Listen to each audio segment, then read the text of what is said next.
11 ABM Pilas. And today we're going to talk about the accounting concept and its principles. Let's go!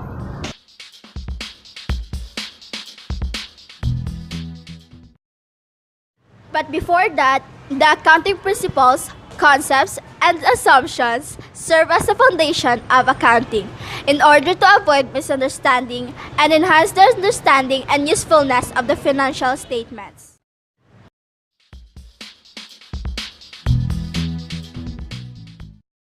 So the first principle is the accrual accounting principle. Revenue should be recognized when earned regardless of collection, and expenses should be recognized when incurred regardless of payment. On the other hand, the cash basis principle, in which revenue is recorded when collected and expenses should be recorded when paid. Cash basis is not the generally accepted principle today.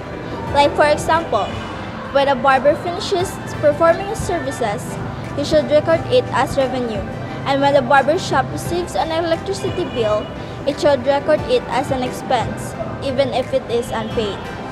And let's go for the second principle, the matching principle. The costs or expenses should be recognized or matched in the same period as revenue generated. For example, when you provide tutorial services to a customer and there is a registration cost incurred related to the tutorial services, it should be recorded as an expense for that period. And for the third principle, the use of judgment and estimates. The accounting estimates are approximations made by accountants or the management in the preparation of financial statements. And the warranty expense is an item in the accounting records that requires the use of estimates.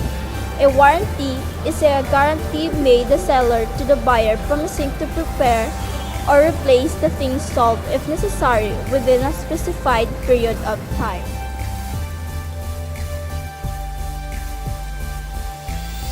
The next principle is the conservatism principle, also known as prudence. In case of doubt, assets and income should not be overstated while liabilities and expenses should not be understated. Example, in case of doubt, expenses should be recorded at a higher amount. Revenue should be recorded at a lower amount. And the next principle is the business entity principle. A business enterprise is separate and distinct from its owner or an investor. Example, if the owner has a barber shop, the cash of the barber shop should be reported separately from personal cash. Another is, if the owner had a business meeting with a prospective client, the expenses that come with that meeting should be part of the company's expenses. If the owner paid for gas for his personal use, it should not be included as part of the company's expenses. And the next principle is called time period principle. Financial statements are to be divided into specific time intervals.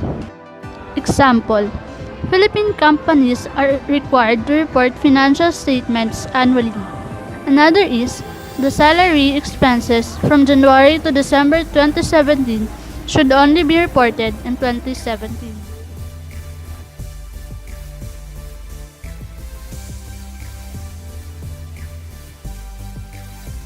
The seventh principle is materiality principle. In case of assets that are immaterial to make a difference in the financial statements, the company should instead record it as an expense. For example, a school purchased an eraser with an estimated useful life of 3 years. Since an eraser is immaterial relative to assets, it should be recorded as an expense. The eighth principle is going concern principle. Business is expected to continue indefinitely. For example, when preparing financial statements, you should assume that the entity will continue indefinitely. The ninth principle is monetary unit principle. Amounts are stated into a single monetary unit.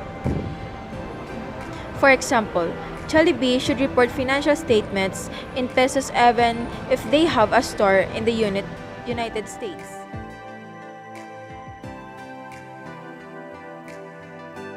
10th principle is objectivity principle. Financial statements must be presented with supporting evidence. Example is when the customer paid Jollibee for their order. Jollibee should have a copy of the receipt to represent as evidence. Another example is when a company incurred a transportation expense, a voucher should be prepared as evidence. 11th principle is cost principle. Accounts should be recorded initially at cost. Example is when Jollibee buys a cash register, it should be record the cash register as its price when they bought it. When a company purchases a laptop, it should be recorded at the price it was purchased. And the last example is disclosure principle. All relevant and material information should be reported. The example is the company should report all relevant information. So today, we have learned about accounting Concepts. and its principles. Thank you for watching!